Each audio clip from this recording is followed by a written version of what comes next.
मित्रों नमस्कार।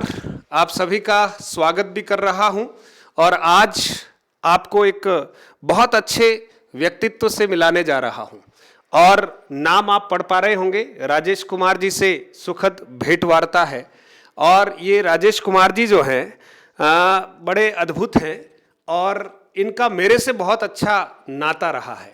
तो मैंने सोचा कि आप सभी के मोटिवेशन के लिए आप सभी इनके जीवन से कुछ प्रेरणा ले पाए। मैं जब भी किसी व्यक्तित्व से आपको मिलाता हूं, सफल व्यक्ति से आपको मिलाता हूं, तो उसमें मेरा ध्येय ये रहता है कि ऐसा नहीं है कि कोई रैंकर हो वही सफल होता है। हर व्यक्ति जो सफल होता है अपने आप में एक रैंकर है। नंबर एक तो एक ही व्यक्ति के आ सकता है, लेकिन क्या 10वें, 20वें, 50वें, 100वें, 1000वें नंबर पर अगर कोई चयन लेता है तो क्या वो अपने आप में सफल नहीं है? वो भी सफल है मित्रों। इसलिए नंबरों की इस रेस में आपको हर बार बहुत सारे व्यक्तित्व ऐसे आपसे भेंट करवाए जाते हैं। इस परीक्षा में ये टॉपर, उस परीक्षा में ये टॉपर। मैं ऐसे अपने विद्यार्थियों को आपके सामने प्रस्तुत करने का प्रयास करता हूं जिसमें मुझे लगता है अरे भाई जो सफल हुआ है वो मेरी निगाह में टॉपर है।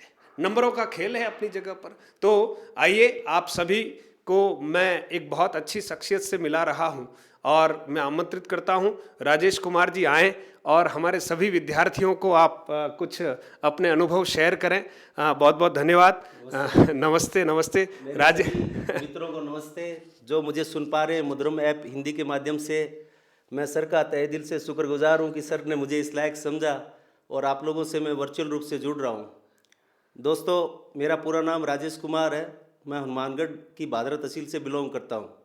मेरा भी जीवन बिल्कुल नॉर्मल बीता। पिताजी किसान हैं और छोटी सी उम्र में ही मैं आपको बताता हूं कि सन 1996 में 10 किलोमीटर में पैदल चल के स्कूल जाया करता था उस टाइम में। और मेरा जो छोटा भाई है वो भी मेरे साथ ही जाया करता था। नॉर्मल बैकग्राउंड से कोई ज़्यादा एकेडमिक रिकॉर्ड हमारा अच्छा नहीं है। और आज देखिए इस परम पिता परमात्मा की असीम कृपा से मेरा जो छोटा भाई है दिल्ली में डीडीए में कमिश्नर पद स्थापित है एज एन आईएएस ऑफिसर। और मैं आपके सामने यहाँ पर मुझे 2 या 3 सर्विस मिली। हालांकि मैं उसका चर्चा नहीं कर रहा हूँ यहाँ पे। सर को मैंने कहा कि ठीक है, कई सर्विस मिली, परमात्मा की मेहरबानी रही। और वो मेहरबानी किस वजह से रही दोस्तों, जो आप यहाँ देख पा रहे हैं, सर को आप डेली सुनते हैं और मैं सर का तहे दिल से शुक्रगुजार हूँ। जब मैंने फौज छोड़ी फरवरी 2018 में, मैं सर के पास गया। सारथी एकेडमी में सर आए थे, मैं आरएसपी की कोचिंग कर रहा था। अब आपको एक बात बताता हूँ कि हथियार चलाए हुए बंदे से जो गोलियाँ चलाना जानता है, आप सोचो कि उससे कलम चल नहीं पा रही थी। बहुत सारी मैं गलतियाँ कर रहा था हिंदी में। सर ने मुझे देखा, समझा और सर के व्यक्तित्व से मैं इतना प्रभावित हुआ। मैं उसी दिन मतलब सर आप यकीन मानो कि मेरा मतलब इतना मैंने देखा कि यार कि सर जब इतना अच्छा करवा पा रहे हैं, सर कर रहे हैं हमारे लिए, इतना अच्छा सोच रहे हैं, इतना अच्छा मोटिवेट कर रहे हैं, हमें गाइड कर रहे हैं, तो मतलब मेरा खुद का हौसला बढ़ गया। वो कहते हैं ना कि इस संसार में घायल तो हर परिंदा है, लेकिन जो उड़ सका वही जिंदा है। तो मैं सर हमेशा जब आपको सुनता हूँ सर, जब मैं देखता था वहाँ पर लाइव में, क्लास में भी आपको देखता था, सुनता था सर, मेरा मन मतलब हमेशा गदगद रहता था कि मुझे सर से जो सीखने को मिले और मैं सर के सानिध्य में यहाँ अगर कोई सर्विस पा जाऊँ तो मेरे लिए इससे बड़ा सौभाग्य। मित्रों, ये राजेश जी जो अपनी भावाभिव्यक्ति कर रहे हैं, ये इनके अपने हृदय के उद्गार हैं। इन शब्दों को मैं इसलिए कम सुनता हूं क्योंकि कहीं मेरे अंदर इन शब्दों को सुनकर कोई किंचित मात्र अभिमान ना आ जाए। मित्रों, इसलिए आपसे भेंट करा रहा हूं कि कहने में कहा जाता है कि राजेश जी जो हैं वो भूतपूर्व सैनिक हैं। मुझे बहुत मन में ये लगता है कि ये शब्द सेवानिवृत्ति के बाद लगाना पड़ता है, लेकिन आप सोचिए एक व्यक्ति सैनिक है ना, वो जीवन भर सैनिक रहता है। हाँ ठीक है, भले ही सेवा से निवृत्त हो जाए, लेकिन उसके अंदर का सैनिक जो है ना वो जिंदा रहता है। और आप सोचिए ये जो राजेश जी का जो देश के प्रति समर्पण है, और साथ ही साथ अभी आपको बहुत सारी बातें राजेश जी की हम बताएंगे कि एक व्यक्ति जो सामान्य परिवार से निकलकर फौज ज्वाइन करता है और मेरे मन में सदैव जो देश की सीमाओं पर पहरा दे रहे हैं विपरीत परिस्थितियों में, उन लोगों का सम्मान तो बिल्कुल सिर पर है, क्योंकि हम तो कलम चला रहे हैं, आप बिल्कुल सीने पर गोली खाने के लिए तैयार रहते हैं। तो आप लोगों का सम्मान करना ये तो हमारी परंपरा है ही, और मैं बड़ा सौभाग्यशाली हूं मित्रों कि आपका मार्गदर्शन करने का ईश्वर ने मुझे मौका दिया, क्योंकि ये संयोगी था मेरा जाना। आप उस क्लास में थे और जब पहला आपसे परिचय, क्योंकि मैं सभी बच्चों से परिचय जरूर पूछता हूं, और आपसे परिचय पूछा और आपने कहा कि सर मैं फौज से जो है बस अब सेवानिवृत्त होने ही वाला हूं और मैं तैयारी कर रहा हूं और मुझे जो है आरएस की परीक्षा देनी है। उसी दिन मुझे लगा, और भी आपके साथ 2 4 5 साथी ऐसे और भी थे जो तैयारी कर रहे थे और वो भी चयनित हुए। आप जो हैं उस आरएस प्री और मेंस वाली स्थितियों में इंटरव्यू तक पहुंचे और कुछ छोटा मोटा नंबरों का कुछ खेल रहा, लेकिन उसके बाद आपका एसआई भर्ती परीक्षा में आपका चयन हुआ। व्याख्याता भर्ती परीक्षा में 1-2 नंबरों से आप कहीं चूक गए, लेकिन वरिष्ठ अध्यापक के रूप में वर्तमान में राजकीय उच्च प्राथमिक विद्यालय चौहानों का गुड़ा जो भिंडर ब्लॉक में है, आप बहुत अच्छी सेवा दे रहे हैं। और जब विद्यालय में आप गए, आपके जो संस्मरण है मुझे जो आपने मुझे सुनाए हैं और मैंने पत्र पत्रिकाओं में पढ़ा है, आपने अभी अभी 26 जनवरी के अवसर पर अपनी 1 महीने की सैलरी और ऐसा भव्य कार्यक्रम विद्यालय में कराया है। विपरीत परिस्थितियों में आप जो है उस विद्यालय को बहुत अच्छी दिशा में ले जा रहे हैं और बिल्कुल आर्मी का जो अनुशासन है वो विद्यालय में स्थापित करने का प्रयास करते हैं। और ब्लॉक के जो मुख्य ब्लॉक शिक्षा अधिकारी जी हैं और अन्य अधिकारीगण हैं, वो भी आपके काम की प्रशंसा बिल्कुल मुक्त कंठ से कर रहे हैं। तो मेरी इच्छा हुई कि क्यों नहीं, आप एक आदर्श सैनिक तो हैं ही और आदर्श शिक्षक की भूमिका में, क्योंकि आपके अंदर वही जज्बा है जो फौज में जो जज्बा था वही बच्चों के लिए जज्बा है। तो मुझे लगा कि राजेश जी से आप सब लोगों की मुलाकात करवानी चाहिए।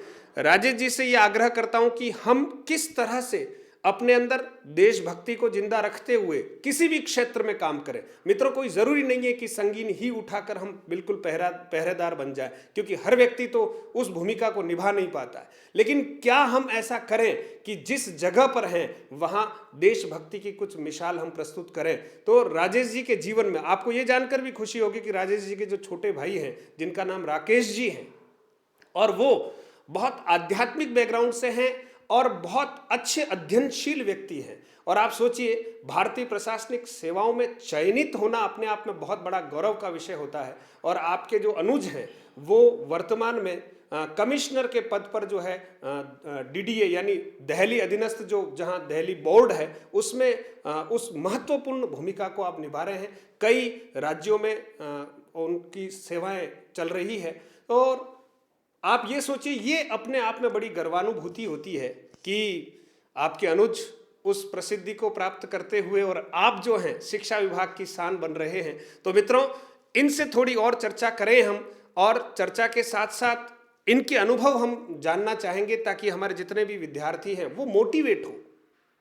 मेरी प्रसिद्धि अपनी जगह पर है मित्रों, और इस वीडियो का कतई ये उद्देश्य नहीं है कि हाँ कोई मैं प्रसिद्ध हो जाऊं, क्योंकि मैं तो एक शिक्षक हूं और शिक्षक ही रहना चाहता हूं, है ना। लेकिन मैं चाहता हूं कि जो भी बच्चा इस वीडियो को देखे उसके अंदर देशभक्ति का जज्बा भी जगे। और एक सैनिक जब दूसरी सेवा में प्रवेश करता है तो उसके अंदर का जो सैनिक जो है ना वो जिंदा रहता है और वो हमेशा हर काम को उस नजरिए से करना चाहता है कि नहीं, मैं भारत माँ की सेवा किस तरह से अच्छे ढंग से कर पाऊं। ये जज्बा मुझे राजेश जी में दिखा, इसलिए राजेश जी को विशेष रूप से आज आमंत्रित किया आप सब लोगों से मिलाने के लिए। मैं राजेश जी से फिर आग्रह करता हूं कि आप अपने अनुभवों को हमारे बच्चों तक पहुंचाएं ताकि बच्चे सुनकर उसको मोटिवेट हो। राजेश जी।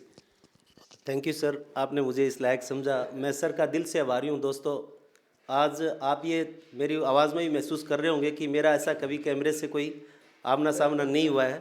भले ही मेरा दुश्मनों से आमना सामना हुआ है, हमने रातों रातों अम्बुस में गुजारी है। मैं सर के सानिध्य में, मैं जब सर के पास गया था वहाँ पे सारथी एकेडमी में, वहाँ से मैंने वहाँ पे जो महेंद्र सिंह जी भाटी सर थे उन्होंने भी बहुत अच्छा किया। नो डाउट मैं उनका भी धन्यवाद करता हूँ, और सर का विशेष रूप से धन्यवाद करता हूँ मैं, क्योंकि सर ऐसे व्यक्तित्व हैं जिनका बखान हम जितना भी करें ना उतना कम है। दोस्तों देखिए, आज आपका एक लिया गया छोटा सा फैसला, एक छोटा सा अगर आप बदलाव अपने आप में करते हैं, अगर आप मुझे सुनकर करते हैं या सर को देखकर करते हैं या किसी और महान शख्सियत को देख के करते हैं, आप किसी को भी फॉलो कर सकते हैं। ऐसा नहीं है जैसा सर ने बताया कि आप हमें ही देख के करें, नहीं। मैं तो ये चाहता हूँ आप एक बदलाव की शुरुआत करें। आप अगर एक बदलाव की शुरुआत करते हैं ना, तो आपका एक छोटा सा फैसला आपकी ज़िंदगी बदल सकता है। कैसे बदल सकता है? आप ये देख रहे हैं ना, मैं ये बताना चाहता हूँ गुरुदेव, अभी भी मैं 3 से 4 बजे उठता हूँ। बहुत बढ़िया। देखिए मित्रों, मेरी 5 किलोमीटर की रनिंग हर रोजाना हो ही जाती है सर। अगर किसी कारण मैं व्यस्त रहता हूँ तो नहीं कर पाता, अलग बात है। बाकी आज भी 21 मिनट और 3 सेकंड के अंदर 5 किलोमीटर रनिंग निकालता हूँ सर। क्या बात है। देखिए और मेरे छोटे से छोटे बच्चे जो मेरे पास कक्षा 8 के, वो कक्षा 12 को टक्कर दे रहे हैं, कक्षा 2 का छात्र कक्षा 8 को टक्कर दे रहा है। बहुत बढ़िया, बहुत मेरा मेरा शुभकामनाएं ये आपको। सर मेरा यही प्रयास रहा। जैसे आपने विद्यालय में परिवर्तन की भी बात की सर, मैं तो एक निमित्त मात्र हूँ दोस्तों। मैंने वही किया जो एक सैनिक को करना चाहिए। मैंने तो विद्यालय का कचरा साफ किया और अपना काम करता गया। लोगों ने देखा, सराहा, और मैं सर को मैंने आमंत्रित किया था 26 जनवरी पर। सर अपनी व्यवस्थाओं के बीच नहीं आ सके थे, इसका मुझे मतलब थोड़ा सा वो रहा। विद्यालय में अब मैं सर को दोबारा फिर बुलाऊंगा, जल्दी भविष्य में मौका दूंगा। और छोटा सा मैं सर के बारे में पहले बता दूं कि मैं जितना कह रहा हूँ ना कि कम शब्दों में, क्योंकि मेरा ऐसा अनुभव नहीं रहा है अभी, और मैं सर का जितना भी वर्णन करूँ उतना कम है। साक्षात माँ सरस्वती का, माँ वागेश्वरी का सर के ऊपर हाथ है, और सर के कारण मैं अपना जीवन संवार पाया सर। ये मेरे लिए भी गर्व की बात है। तो आपको गर्व की बात है मेरे लिए भी सर, क्योंकि मैं आपको और क्या दूं, लेकिन ये बिल्कुल दुपट्टा है आपके सम्मान में, और आप खूब उन्नति करें। और राष्ट्रभक्ति का जो उदाहरण आप प्रस्तुत कर रहे हैं वो सदैव ऐसे ही प्रस्तुत करते रहें, क्योंकि आप सोचिए गुरु को क्या चाहिए। और आप सोचिए, मैं पता नहीं उम्र में इनसे छोटा हूँ बड़ा हूँ, लेकिन मुझे यूँ लगता है कि हर सफल व्यक्ति अगर कहीं न कहीं अपने गुरुजनों का सानिध्य पाता रहता है। और मुझे यूँ लगता है जैसे राजेश जी हमेशा कहीं न कहीं मुझसे चर्चा करते रहते हैं, मैं भी मित्रों जहाँ कार्य कर रहा हूँ वहाँ कोशिश करता हूँ कि सबको साथ लेकर चलें। और मैं ये भी कभी कभी महसूस करता हूँ कि हर भारतीय अगर माँ भारती का थोड़ा सा हित चिंतन करते हुए अपने क्षेत्र में अगर काम करे, तो आप सोचिए हमें बाहर वालों से बिल्कुल घबराने की आवश्यकता नहीं है। बस हमारे अंदर वाले थोड़े और सजग हो जाएं और कर्मठ हो जाएं और अपने कार्य को अगर थोड़ा और निष्ठा से करने लग जाएं, तो आप सोचिए आप सभी विभाग में आने वाले हैं मित्रों। किसी भी विभाग में आप आएंगे, क्योंकि अभी आपके सामने जो शब्द है ना, वो लोग कहते हैं आपको कि आप बेरोजगार हो। और मैं बार बार आपसे ये आह्वान करता रहता हूं कि हिंदी में ये जो बेरोजगार शब्द है, इसमें से आपको बे को हटाना है। ये बे उपसर्ग है, ये हटाना है आपको। और इसको हटाने के लिए आपको राजेश जी जैसे अनेक व्यक्तित्वों से प्रेरणा लेनी चाहिए मित्रों, क्योंकि अगर हम प्रेरित नहीं हो सकते तो सोचिए रातों को जगने का जज्बा आएगा कहां से, है ना। अगर सपने हमारे अंदर पल रहे हैं तो उन्हें पूरा करने की हिम्मत कहां से जुटाओगे।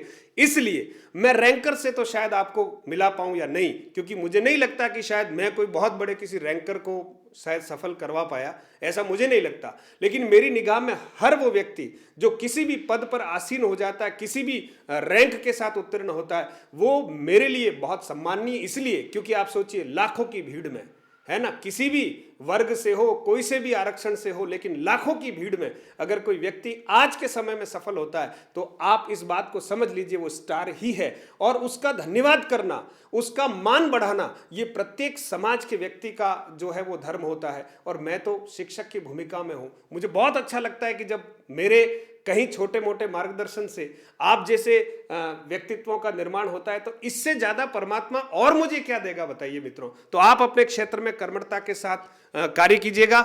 अंतिम रूप से और मैं राजेश जी से कहना चाहता हूं कि आप जो भी और संदेश देना चाहते हैं संक्षिप्त में हमारे सभी विद्यार्थियों को दें, ताकि वो बहुत अच्छे से आगे की तरफ बढ़ें और अपने जीवन में सफल भारतीय बने, सफल नागरिक बने, और उनके अंदर जो है वो देशभक्ति का भाव सदैव जीवंत रहे। हम कितना कर पाएंगे ये बात की बात है, लेकिन करने का मन है या नहीं, ये सबसे महत्वपूर्ण बात है।